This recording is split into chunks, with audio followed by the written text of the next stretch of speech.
안녕하세요. 미국주식 플렉스 애널리스트 김세환입니다. 자, 시장에 장기 투자 아이디어를 제공하는 저희 미국주식 테매틱 아이디어가 이번에 또 새롭게 발간이 됐습니다. 이번에 말씀드릴 주제는 멀티 클라우드예요. 아마 이제는 클라우드 정도는 아실 테고 하이브리드 클라우드도 들어봤는데 멀티 클라우드는 뭐지? 이렇게 생각하실 수가 있는데 이 시장이 굉장히 또 빠른 속도로 성장을 하고 있습니다. 그래서 이번 시간에는 멀티 클라우드의 개념과 그리고 어떤 기업들이 주요 플레이어로 활동을 하고 있는지에 대해서 자세히 한번 알아보도록 하겠습니다.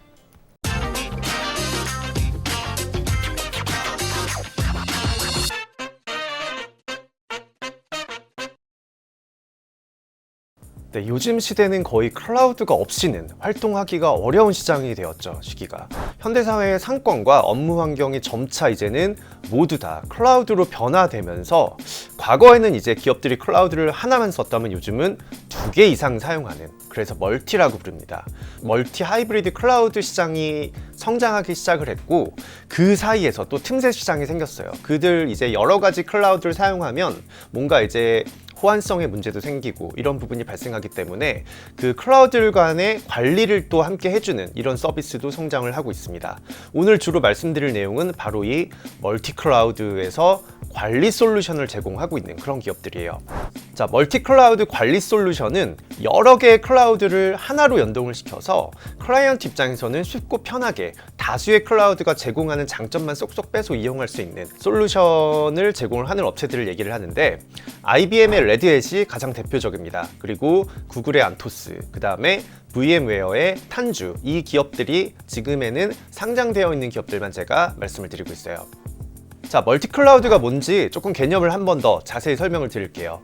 퍼블릭 클라우드의 이해가 우선적으로 필요한데 퍼블릭 클라우드는 말 그대로 그냥 저희가 흔히 생각하는 아마존이 서버를 빌려주잖아요. 딱 그 제공 업체들을 생각을 하시면 됩니다. 퍼블릭 클라우드의 가장 쉬운 예는 웹하드에 사진을 저장할 때 제3자가 제공하는 서버에 저희가 이제 저장을 해놓잖아요. 우리 집 하드가 아니라, 하드디스크가 아니라. 그래서 서버에 저장하는 그런 개념이 클라우드의 첫 번째 개념이고, 많은 이들이 사용하고 있는 SNS 플랫폼도 같은 원리예요. 핸드폰에서는 SNS를 열어서 내 사진을 보지만 사실 그게 핸드폰보다는 SNS를 제공하는 업체에 클라우드에 저장이 되어 있는 거죠. 네, 그리고 또 클라우드 게이밍 서비스도 같은 개념입니다. 게임 본체는 클라우드 인프라 기업의 데이터 센터에 넣어놓고 저희는 스트리밍 방식처럼 원격으로 게임을 플레이하는 거를 이제 클라우드 게이밍이라고 얘기를 하고, 이런 서비스들이 대표적으로 이제 클라우드를 이용하는 그런 이제 소비자가 사용할 수 있는 그런 클라우드의 개념이죠. 자, 퍼블릭 클라우드는 아마존 웹 서비스와 같이 물리적 클라우드 서비스를 제공하는 것을 얘기를 합니다. 그럼 퍼블릭 클라우드를 쓰면 무슨 장점이 있을까? 내가 서버를 직접 만들지 않고 클라우드를 직접 구축하지 않고 이렇게 아마존을 빌렸으면 어떤 일이 효율적이 있을까? 일단은 서버를 빌려서 사용하기 때문에 구축 비용이 들어가지 않습니다. 초기 비용이 굉장히 절약이 되죠. 그리고 운영 중에 예상치 못한 트래픽이 몰릴 경우에도 사설 클라우드, 내가 가지고 있는 사설 서버는 물리적인 한계를 갖지만 퍼블릭 클라우드 같은 아마존이 제공하는 클라우드는 굉장히 큰 용량을 가지고 있죠. 그러고 있기 때문에 트래픽이 몰려도 유기적으로 대응이 가능합니다. 뭐 서버가 다운되거나 이런 거는 조금 위험성이 줄어들죠. 또한 이렇게 남이 제공하는 서버, 남이 제공하는 클라우드를 이용하면은 이 사용량에 따라서 과금되는 특성이 있기 때문에 효율성도 굉장히 상대적으로 높습니다. 자, 그림을 한번 보시면 모바일 게임을 예로 한번 들어볼게요. 예를 들어서 퍼블릭 클라우드를 이용할 경우에는 출퇴근 시간처럼 게임 수요가 몰리는 구간, 딱 이렇게 그래프가 올라와 있는 구간 있죠. 이건 제가 그 마우스로 그린 거라 약간 발그림이 들어갔습니다.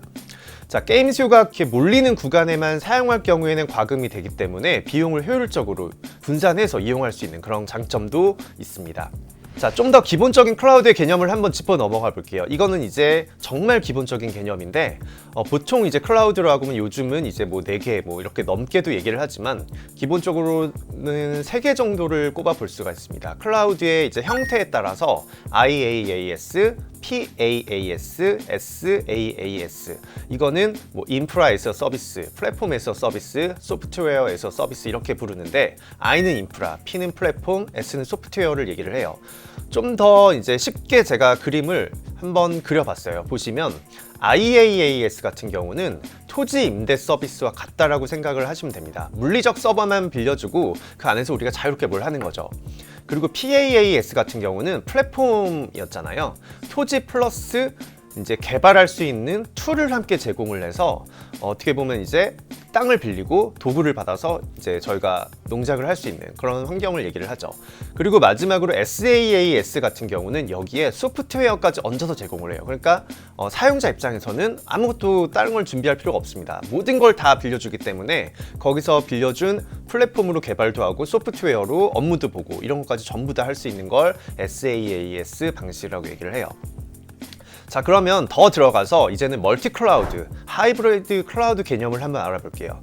기본적으로는 같은 형태예요. 이게 지금 멀티나 하이브리드나 똑같은 형태라고 저희는 보는데, 단지 이제 내가 구축한 사설 클라우드, 사설 서버를 가지고 있으면 하이브리드에 속하고, 우리가 서버를 구축해 놓지 않고 클라우드가 사설 클라우드가 없이 빌려서 사용하는 클라우드만 여러 개를 이용할 경우에는 이제 순수 멀티 클라우드로 구분을 합니다. 하지만 이 멀티 클라우드 안에 또 하이브리드 클라우드가 들어가 있는 개념이에요. 최근 클라우드 서비스 업체의 특징이 확연히 구분되고 있습니다. 여러 개의 클라우드를 이용하는 방식이 보편화되고 있는데요. 여러 개를 이제 동시에 사용할 경우에는 좋은 점이 뭘까? 왜 자꾸 하나만 쓰면 되지 여러 개 클라우드를 쓸까? 이거를 조사를 해본 결과 일단은 장애가 발생했을 때 대체 가능한 클라우드가 있으면 위험 분산이 됩니다. 과거에는 이제 인프라를 깔아놓고 빌딩을 이제 굉장히 막 멋있게 지어서 그 안에서 영업을 했다면 요즘은 전부 다 온라인으로 영업을 하잖아요. 그렇기 때문에 뭐 정전이 발생하거나 클라우드가 다운되거나 서버가 다운되거나 이런 경우에는 거의 가게 문을 닫는 거와 같은 현상이 발생합니다. 그렇기 때문에 위험 분산이 가능하다는 게 첫 번째고, 비용도 효율적으로 사용이 가능합니다. 아까 말씀드린 대로 사용하는 만큼만 과금하는 방식을 대부분 이용하고 있기 때문에 비용을 효율적으로 이용할 수 있고, 여러 개를 동시에 사용하면 저희 같은 경우는 뭐 넷플릭스 보고 뭐 디즈니 플러스 보고 이러면 이제 월정액으로 매달 돈이 많이 나가잖아요. 하지만 이 지금 현재 클라우드 같은 경우는 딱 사용한 데이터 양만큼만 과금하는 방식이 있기 때문에 그런 점에서는 여러 개를 사용한다 하더라도, 여러 업체를 쓴다 하더라도 내가 사용한 만큼만 돈을 내면 되는 그런 이제 비용 효율성이 있습니다. 그리고 제일 이제 중요한 건 각 클라우드가 제공하는 특징이 달라요. 아마존 AWS, 구글 클라우드, 그 다음에 마이크로소프트 클라우드, 전부 다 좋은 점이 있고 단점이 있겠죠. 그렇기 때문에 좋은 점만 쏙쏙쏙 뽑아서 사용하고 싶은 니즈가 있어서 클라우드를 자꾸 늘려가는 그런 이제 수요가 늘어나고 있습니다. 자, 그림을 보면 하이브리드 클라우드는 이 그림도 사실 제가 PPT로 그린 거예요. 굉장히 못 그리긴 했지만, 하이브리드 클라우드는 사설 클라우드를 가지고 있는 경우라고 말씀을 드렸었죠. 금융회사를 한번 예로 들어볼게요. 자, 고객 정보 같이 굉장히 중요한 정보는 사설 클라우드에 당연히 넣어야겠죠. 내가 이제 구축한 우리 집에다 넣어놔야겠죠. 그리고 덜 중요한 정보는 임대 클라우드에 넣는 형태, 임대 클라우드는 아마존 같이 빌려주는, 서버를 빌려주는 그런 곳에 넣는 형태를 하이브리드 클라우드라고 얘기를 하고요. 내가 가지고 있는 거에다 남의 거 얹혀 쓰는 거. 그래서 중요한 정보는 내 거에 넣고 좀 덜 중요한 건 남의 거에 넣고, 이게 이제 하이브리드 클라우드의 개념이고, 멀티 클라우드 같은 경우는 우리 집 저장고가 없습니다. 그렇기 때문에 남이 제공하는 사설 클라우드만 2개 이상 사용하는 걸 멀티 클라우드라고 얘기를 해요. 그래서 사실 이제 큰 개념에서 봤을 때는 둘 차이가 그렇게 크게 나타나진 않지만, 내 서버를 가지고 있으면 이제 하이브리드 클라우드 쪽에 해당이 되는 거죠. 자, 최근에 이제 데이터 센터 화재라든지 해킹, 그리고 서버 다운 등 다양한 리스크가 나타나기 때문에 이렇게 남이 빌려주는 서버를 2개 이상 사용하는 하이브리드 포함 멀티 클라우드의 수요도 증가를 하고 있습니다. 자, 여러 조사 기관이 멀티 클라우드 수요가 지속 증가할 것으로 예상을 하고 있어요. 최근에 이제 플렉사라에서 조사한 바에 의하면 750개 기업을 대상으로 설문조사를 했는데 92%의 기업이 멀티 클라우드 전략을 가지고 있다고 얘기를 했습니다. 즉, 이 92% 중에 또 92%의 82%는 하이브리드예요. 그러니까 같은 개념이겠죠. 자, 평균 2.2개의 지금 퍼블릭 클라우드와 2.2개의 사설 클라우드를 사용하고 있는데, 추후에는 이제 1.2개 정도의 퍼블릭 클라우드를 더 늘릴 계획이다, 이렇게 얘기를 하면서 멀티 클라우드 시장도 확실히 지금 연평균 성장률이 꽤 높게 나타나고 있는데, 연평균 성장률이 지금 30%대가 성장이 예상되고 있어요. VM 리서치에서는 멀티 클라우드 관리 플랫폼 시장이 2018년에는 14.5억 달러, 굉장히 작았죠. 근데 이게 하이브리드를 제외하고 멀티만 놓고 봤을 때예요. 2018년에는 14.5억 달러에서 2026년에는 117억 달러가 규모로 연평균 복합 성장률이 29.7%, 30% 성장이 예상된다. 이렇게 얘기를 했고, 그랜드뷰 리서치 같은 경우도 2028년 멀티 클라우드 관리 플랫폼 시장 규모는 327.5억 달러로 2021년부터 26.3%의 연평균 성장률이 나타날 것을 예상을 하고 있습니다. 자, 이 규모만 봤을 때는 327억 달러? 왜 이렇게 작아? 이렇게 얘기를 하실 수가 있어요. 하지만 아까 말씀드린 것처럼 멀티 클라우드와 하이브리드 클라우드는 서버를 가지고 있느냐, 자기 서버가 자기 클라우드가 있느냐 없느냐, 이 차이에 따라서 구분이 되기 때문에 사실상 이제 내 서버도 가지고 있지만 여러 가지 클라우드를 2개, 3개 이용하는 이 수요가 증가되고 있기 때문에 하이브리드 클라우드 시장 자체도 클라우드 솔루션을 제공하는 업체에게는 같은 고객으로 봐야 됩니다. 자, 그래서 하이브리드 시장 규모를 한번 살펴보면 2017년에서 2025년까지 연평균 22% 성장이 나오고 1719억 달러, 이거는 좀 이제 규모가 크게 나오고 있죠. 이 정도가 예상이 되고 있기 때문에 이러한 이제 새롭게 나오는 멀티 클라우드, 하이브리드 클라우드 제공 업체를 얘기하는 게 아니에요. 그건 이제 뭐 아마존이나 구글, 그 다음에 마이크로소프트, 굉장히 큰 기업들이 있죠. 하지만 여러 개의 기업들이 제공하는 클라우드를 우리 집에서, 우리 회사에서 하나의 클라우드처럼 이용하기 위해서 소프트웨어를 제공하는 그런 이제 클라우드 솔루션 기업들을 제가 계속 말씀을 드릴 예정입니다. 자, 멀티 하이브리드 성장이 나타나면서 다수의 클라우드를 관리해주는 이제 호환성이 떨어지기 때문에 여기서 클라우드 아마존 썼다가 구글 썼다가 마이크로소프트 썼다가 쓰면 이제 하나로 뭉쳐지는 게 굉장히 어려워요. 그렇기 때문에 그거를 하나로 이용할 수 있게끔 관리해주는 솔루션 시장도 지금 굉장히 성장세가 나타난다고 아까 말씀을 드렸습니다. 가장 큰 문제가 여러 개의 클라우드를 사용을 하면 호환성 문제예요. 뭐 아마존 AWS를 이용해서 열심히 작업을 했는데 옆에 직원은 이제 구글 클라우드로 뭐 예를 들어서 이제 극단적으로 작업을 했습니다. 그럼 이거를 하나로 이제 합쳐서 또 결과물을 내려다 보니 또 다양한 문제가 발생하고, 이게 이제 과거에 IT 업계에서 항상 있었던 일인데 이러한 이제 불편함을 해결하기 위해서 만들어진 기술이 컨테이너 기술이라고 부릅니다. 이 지금 관리 솔루션의 핵심에 해당하는 기술이에요. 컨테이너를 관리해주는 시스템이 쿠버네티스입니다. 이게 어떤 의미냐면 이 쿠버네티스가 지금 관리 솔루션의 또 핵심이기도 한데, 자, 컨테이너는 말 그대로 항구에 있는 그 컨테이너를 얘기를 해요. 예를 들어 이 컨테이너가 없었다면 다 개별적으로 막 그냥 요만한 쇠에 넣어서 보내고 이만한 박스에 넣어서 보내고 하면 항구가 엉망이 되겠죠.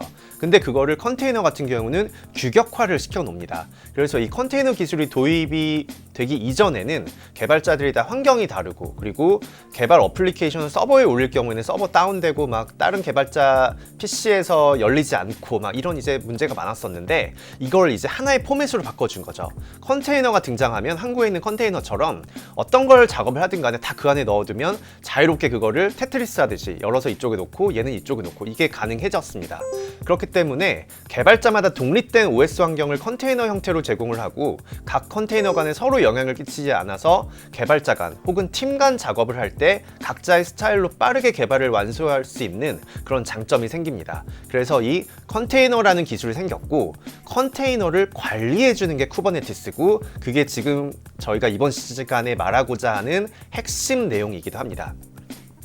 자, 그림을 한번 볼게요. 그림을 보시면은 각 클라우드 A, B, C에서 이제 따로따로 개발을 했을 경우에는 호환성 문제가 나타나죠. 근데 이거를 간단하게 컨테이너 패키징 기술을 이용해서 쿠버네티스의 그 시스템으로 클라우드를 자유롭게 이동하면서 서로의 장점만 뽑아서 쓸 수 있는, 그렇게 도움을 주는 걸 쿠버네티스 관리 시스템이라고 얘기를 합니다.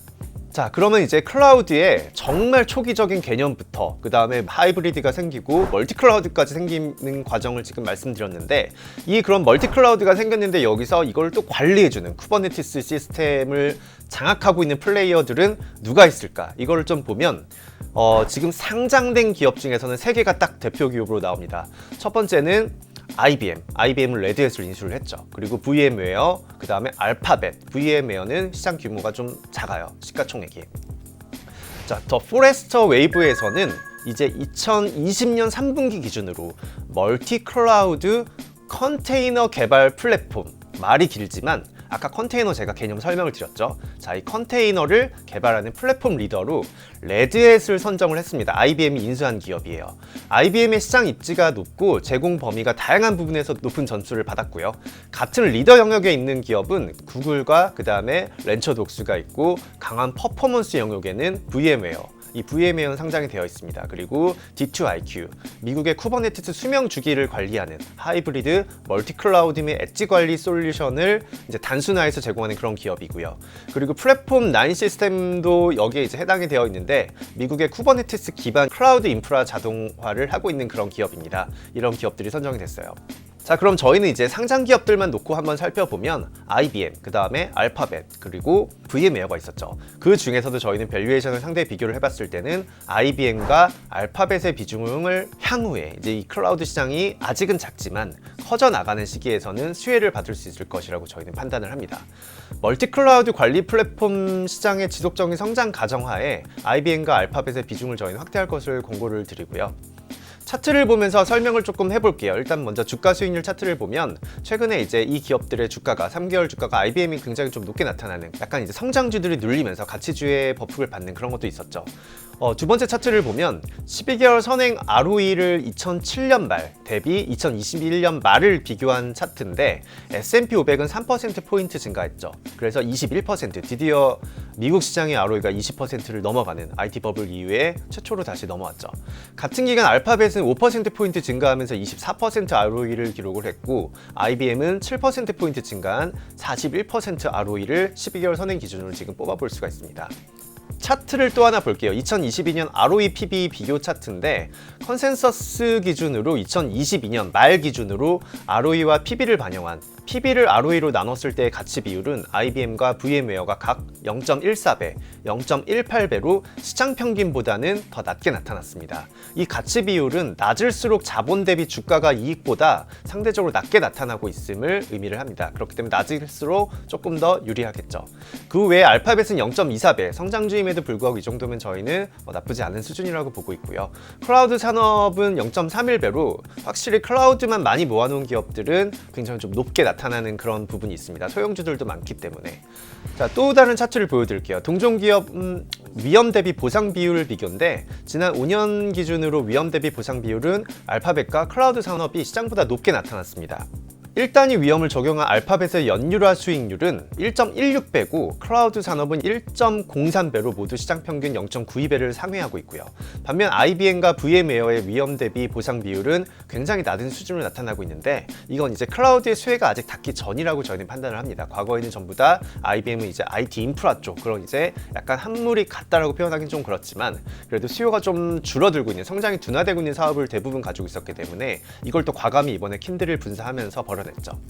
자, 표를 한번 살펴볼게요. 이익 성장성을 반영한 주가는 상대적으로 IBM이 시장과 비교 기업 대비는 저평가되어 있다는 판단입니다. 컨센서스 기준 IBM의 12개월 포워드 PE는 13.7배인데 향후 3년 EPS 성장률이 연평균 11.4%를 반영한 PEG 배수는 1.2배예요. 시장 평균이 1.9배고 알파벳은 2.1배입니다. 그리고 클라우드 산업 평균이 3.4배인데 지금 비교 대상보다 훨씬 더 낮게 나타난 걸 확인을 할 수가 있죠. PEG 배수는 낮을수록 이익 성장성을 반영한 주가가 상대적으로 저평가되어 있음을 의미를 합니다.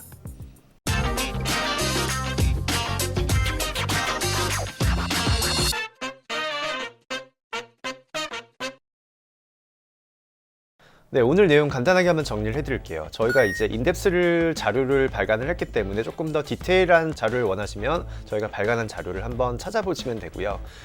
일단은 저희가 이제 클라우드 시장에 대해서 개념과 개요 그리고 멀티 클라우드와 하이브리드 클라우드 시장이 커져가고 있는데 거기서 틈새 시장을 만들어내고 있는 기업들이 있다. 그게 바로 멀티 클라우드를 관리해주는 그런 이제 클라우드 관리 솔루션 기업들인데 대표 기업으로 IBM의 레드햇 그리고 구글의 안토스 그리고 VM웨어의 탄주 이 세 가지 기업을 저희가 밸류에이션까지 비교해드리면서 말씀을 드렸습니다. 오늘 미국 주식 플렉스는 여기서 마치도록 하겠습니다. 감사합니다.